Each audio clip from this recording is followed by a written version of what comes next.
Welcome, welcome, welcome, welcome, welcome, everyone. It looks like we are successfully streaming.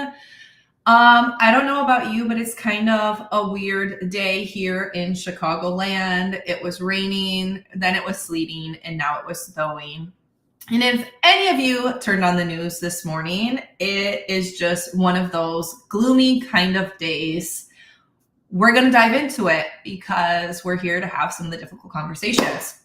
Why don't we start by welcoming everyone. If you are joining us on LinkedIn, Facebook, or YouTube, or even catching this later on replay, go ahead and drop where you're tuning in from in the comments, a quick hello. Wherever you are right now, if you are an executive job seeker or any job seeker, you're probably feeling a little more discouraged this morning than you were yesterday. Today is Friday, March 7th, and the Dow has dropped 300 points. The new jobs report just came out, and the numbers were disappointing. Unemployment has ticked up, and we saw 19,000 fewer payrolls, new payrolls than expected. So hiring is slower than even before, and quarter one was supposed to be a good month for employment. So if you are an executive job seeker, we are here today to take what we can into control. So I could not think of a better guest than the Virginia Franco to join me here for this conversation. She is a multi-certified executive resume and LinkedIn writer, career storyteller, and job search strategist. She specializes in helping executives land interviews fast, even in markets like this. She understands how to craft a resume and a LinkedIn profile that cuts through all of this noise that we're seeing in the news. She helps people like you capture attention and create opportunities. And today she's going to share exactly what executives need to be doing right now to be competitive, to get noticed, and to land their next role. So let me find this button and click her on. Hey, Virginia. Good morning. Hello. Good morning. I am so excited to have you on today because you have seen so many different cycles of the craziness that has come across in the executive job market. So you can kind of give a perspective of, how have executives gotten through this before? What's different from now versus COVID versus the 2008 recession? So yeah. You ready to dive in, or do you I am. And your weather report is very much like what I feel like is going on. It's sleeting one day, raining the next. We're over it. Mm-hmm. Yeah, I'm ready for spring. Let's let the shenanigans of St. Patrick's Day happen next week. Let's get through Easter and have a beautiful summer. I am ready to fast forward through it. But there's a lot of people who the reality is that they can't fast forward through it. Yeah. Because they're in a job search, or they know that they need to be on a confidential job search because there's uncertainty at their organization. That's right. So people who have been on a job search recently are a little bit more aware of what's happening. But let's just take a second to talk to people who haven't been on a job search in, say, like 5, 10, 20 years. Yeah. Because the process looks so different. So like, what are big changes that people need to be aware of? And what are some of the most surprising shifts that catches executives off guard? So that way we can feel like we have some type of control. Okay, so if a lot of people, if you sort of tune into the headlines 2 years ago, and that was the last time you even looked at anything. A colleague of ours just sent a report saying that was an all-time high for confidence. Today we're at an all-time low and dropped dramatically from that high of, it was like March of 22. So that was the best job market. Everyone was hiring. People were jumping around, testing the waters. And so that is not as much the case right now. And so things are taking a lot longer to land. People are taking longer to land. Companies are taking longer to make decisions. There's just a lot more hesitancy. If the last time you looked was longer than that, 5-10 years ago, what I would say has changed is that while a lot of the fundamentals remain the same, at the end of the day, it is still people hiring people. The way that you go about connecting with those people and being found by those people has changed. Technology and algorithms are driving a lot of how you get found. You use technology to connect with people and get them into your universe. But I take comfort in the idea that the tried and true people skills that got you your past roles are going to be what gets you those opportunities next time. And again, a human being is at the other end of hiring at the end of the day. That is comforting, because so many people think, because they see all these things, and I think it's really important for executives, even senior leaders, to recognize that a lot of the advice given by loud recruiters on LinkedIn, they're sourcing for high volume, minimum wage paying jobs. That's going to be a completely different strategy than executive search. That's exactly right. Mm-hmm. Even somebody who hires niche talent where it's not high volume, it's going to be a completely different strategy than at the executive level. And so all of the things that you said are definitely true. So welcome, Jeff. So good to see you here. For those of you tuning in, be sure to give Jeff a follow. He does all things LinkedIn. He's always bringing out anything that's changing. Really, really helpful for that. Welcome, Shelly. So great to see you here. Barry, hello. Muhammad, welcome. He says the game has changed. Absolutely. He said, what's the number one thing we should be focusing on? Which is so timely, because Virginia, we're all thinking, like, I want to get hired fast. That's right. I want a job that I love, a company that aligns with my values and that really resonates with my skills. But everything is slowing down. Yeah. Companies are being more conservative with their budgets. I saw a news article about how Berkshire Hathaway is stockpiling cash. Anytime companies start stockpiling cash, it's an indicator. It's an economic indicator. And when the trillion-dollar companies are doing it, the mid-sized companies and startups are taking note as well, not just the Fortune 100. That's right. The private equity, the venture money freezes up a little bit. But that's what is helpful is to look at the labor reports, employment reports, looking at the high level, 4.1, 4.2, that is exhausting. What I really like to pay attention to is where the sectors where people saw growth, and was that seasonal contract work, full-time work, white collar, blue collar, and see where opportunities lie. Because even in the worst economy, now I was not born in 1920, so I can't speak to the Great Depression, but I can speak to 2008 to now.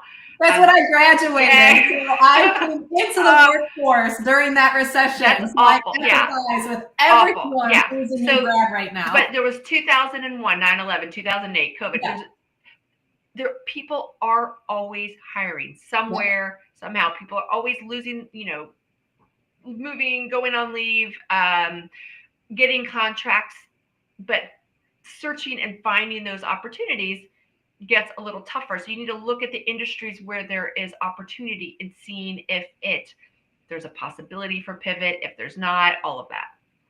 Yeah. Hey, Helena. Anybody who's interested in hybrid work, she has done some really awesome research with the Swiss Innovation Institution.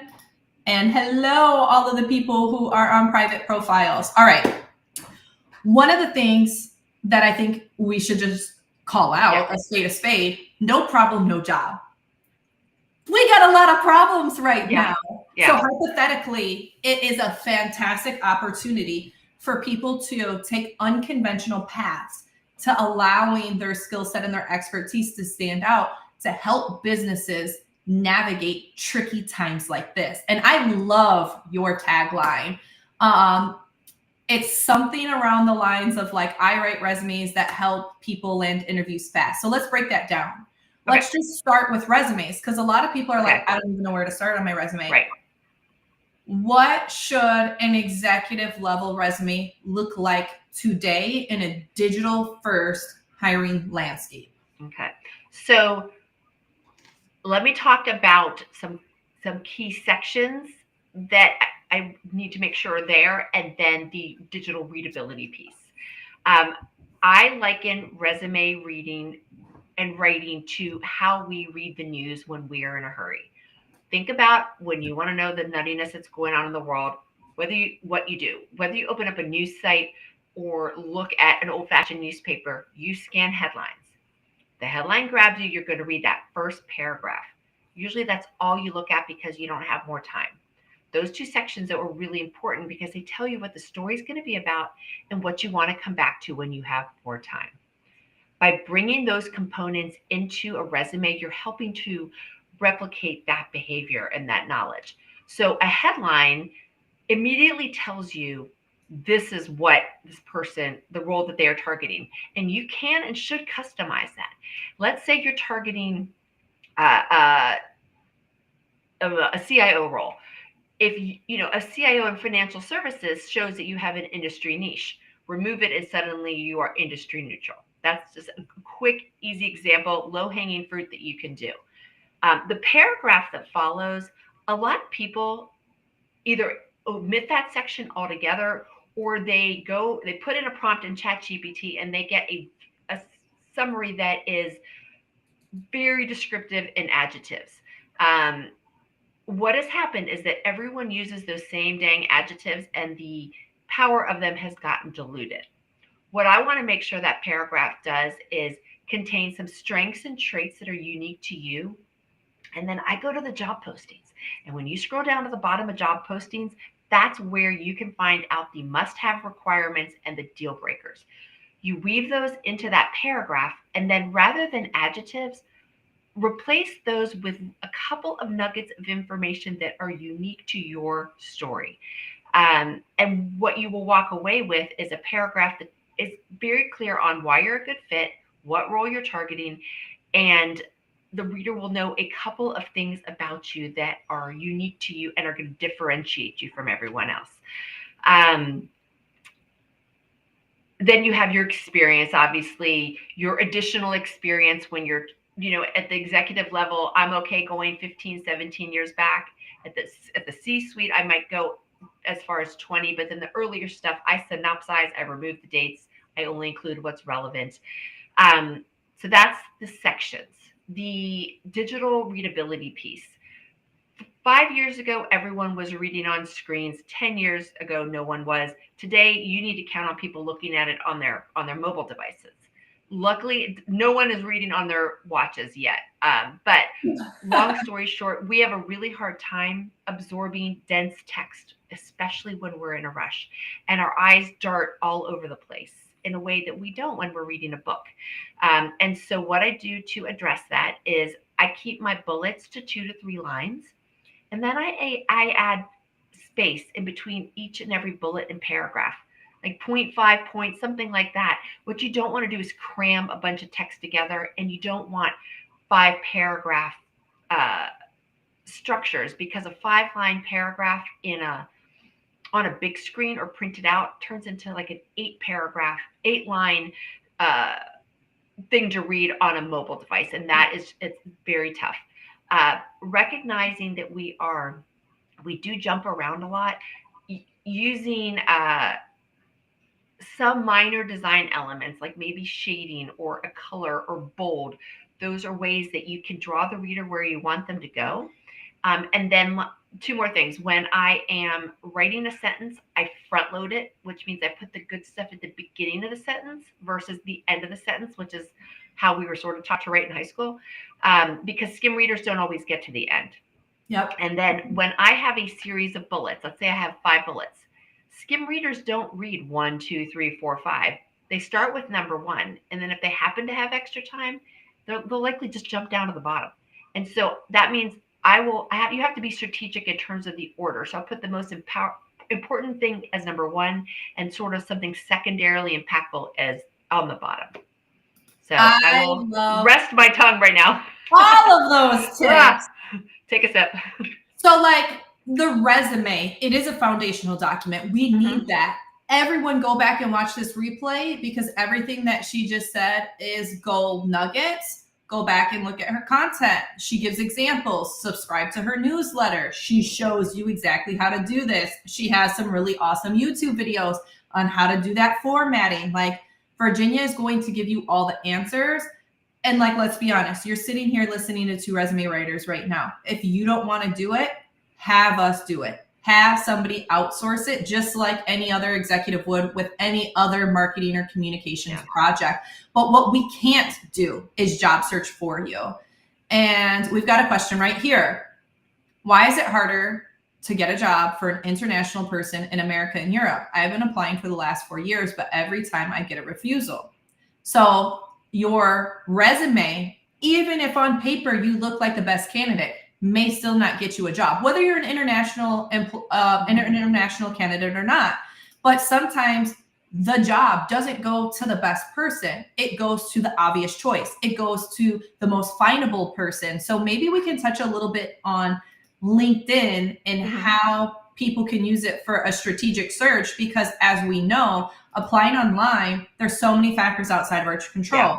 They may already have pipeline people and have people in the interview process. They may have an internal candidate and just had to post it because that's what their policy is. We can't control those things. So that's why applying online is so frustrating. We feel you, man. We feel you. It does, yeah. And there's different formats for Europe, global companies, and the US. So there's a lot of issues. But yeah, definitely the approach that you take to job search is a big contributor. Yeah. With LinkedIn there's so much functionality to it that people don't take advantage of. It is a platform for people to find you. It's also a platform for you to find others. It has the best search functionality that I've seen. It's really like a CRM. So you can use it to identify companies, identify people at those companies, people that you know, people that you don't know, people that might have gone to school with you, people that worked in past companies that you worked with, people that had similar backgrounds and made similar pivots. So it is a great tool for launching those informational, the people with whom you want to have informational interviews. And then, the outreach and the connection requests that you set, all of that, it's great for that. And LinkedIn rewards activity like that. I always say LinkedIn's like a needy partner. It wants you paying attention to it. So when you make a request, accept a request, comment on a post, do one of those, the credit, the emails, all of that, the algorithm rewards you. Any type of engagement. Yes. Anything is happy. Yeah. Have at least 500 connections, all of that. What you can do to help yourself get found that's a different set of levers.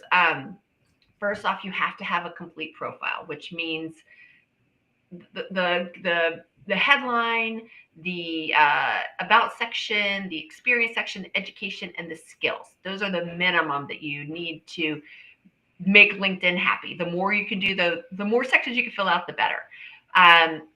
The other piece that for me has changed dramatically in the last 3 to 5 years is the importance of considering how the algorithm weighs your profile. And that's because so many more people are on there. You need to make sure you get found. It's sort of the way we used to talk about keywords in applicant tracking software system. To me, the keywords can really make a big impact in helping you get found on LinkedIn. So figuring out what those keywords are, I use an old resume builder tool.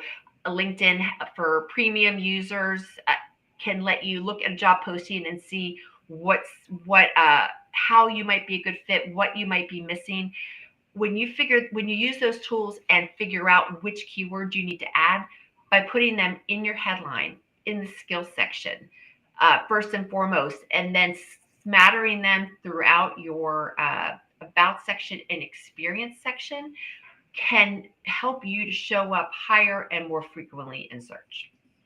For sure. We see all the time recruiters on LinkedIn saying like, who the heck is talking about keywords? You don't need to worry about keywords. But the reality is recruiters find talent by doing Boolean searches. We search for location, we search for job title, we search for education level, we search for skills. Those are all keywords. And so keywords are just as important on your LinkedIn profile. And Julie asked, what about your resume? Should we have like a core competencies list on a resume? So when you're at the more executive senior level, I don't love to have as many as I would for someone that's a little bit more junior. A lot of times those skills are woven into the documents, but of course the answer 9 times out of 10 is it depends. And in this case it does. So right now I'm writing a chief information security officer one. So I'm going to list the frameworks that he knows. I'm going to list some of the threat vulnerability assessment tools that he uses, because those sort of give the reader a snapshot of his expertise. So that acts like a skills section. Yeah. But I'm not going to say, team building and problem solver and some of the ones that pop up on LinkedIn. I'm not going to include that at the executive level the same way. Okay. So there's another question on the format. Is there a format that's more pleasing to the eye in terms of building out a resume? And I'm sorry for whoever this person is, your privacy settings are set up so we can't call you by name. LinkedIn user. Looking at a dish, what makes you want to eat it? So what I would say is stay away from this design heavy templates that you find on Canva and places like that. There's a lot of fancy bells and whistles on those, but they don't leave room for content. And they're pleasing initially to the eye, but once you read it, it's like an empty calorie. A resume that has enough white space by following those writing techniques that I outlined, keeping your margins to point, I keep them around a 1/2 inch around, having font size that's, 10 to 11 point, that makes for just an easy read on your phone, on your desktop, in print. And it's easy to scan and include important content.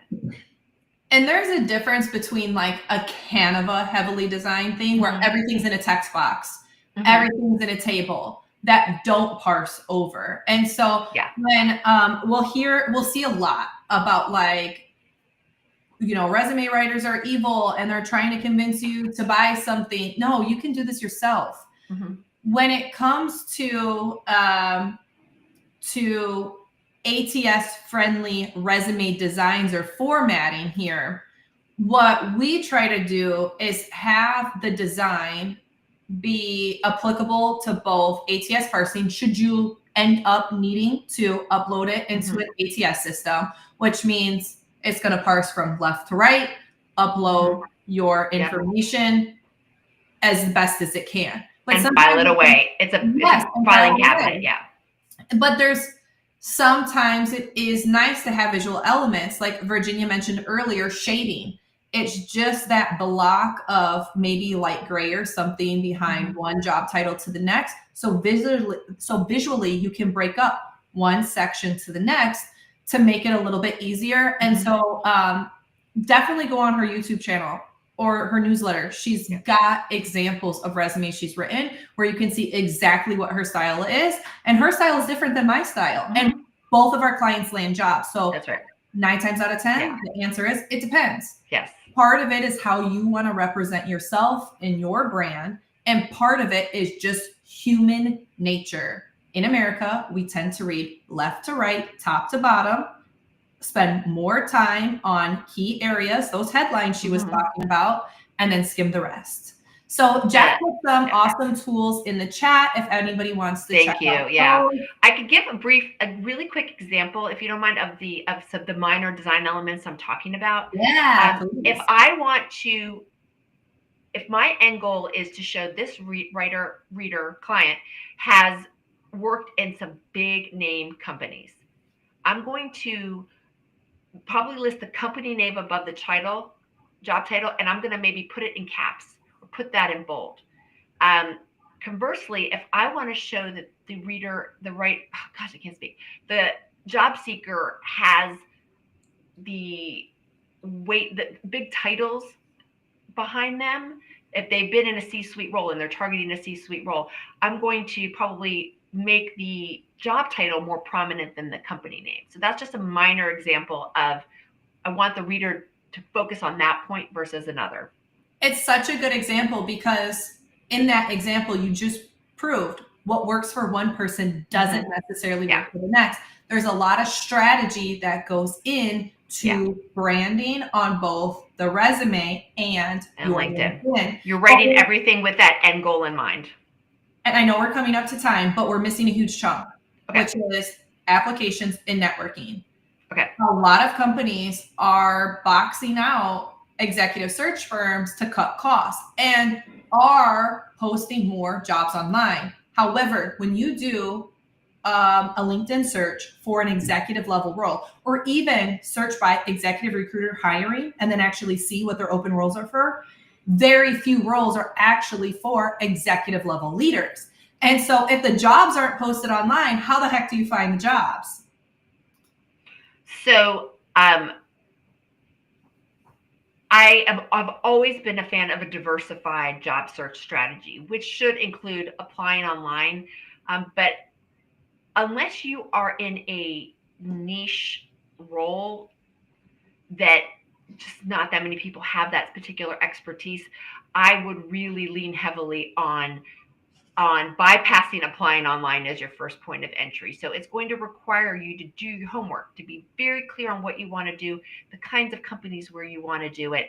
And ChatGPT is the best resource for coming up with companies that match your target. I just wrote a resume for a chief HR officer who really wanted companies that were focused on a specific kind of philosophy around HR.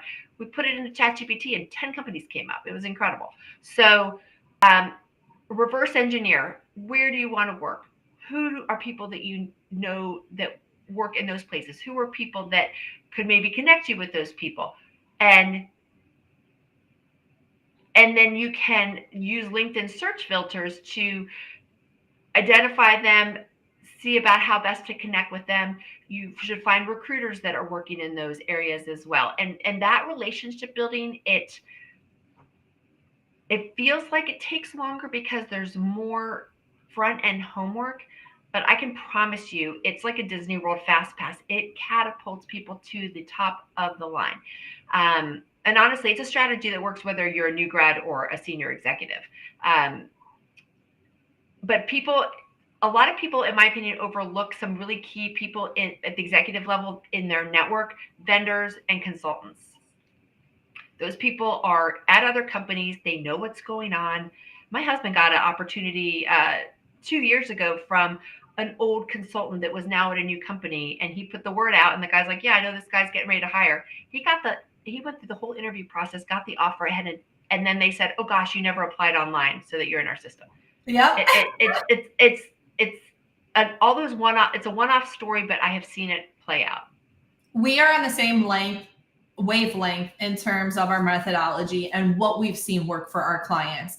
Eugene says, a UX designer recently asked why I'm repeating similar items or bullets in multiple jobs in my resume. I had no answer. Well, when I have an answer.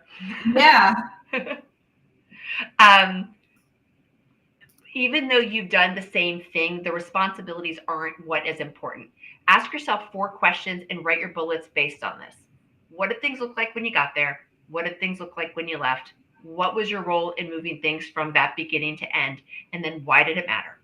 Yep. How did it benefit the company, the client, the user? That will allow you to craft bullets that are focused on achievements and then that naturally weave in the responsibilities. And then you won't have repeats.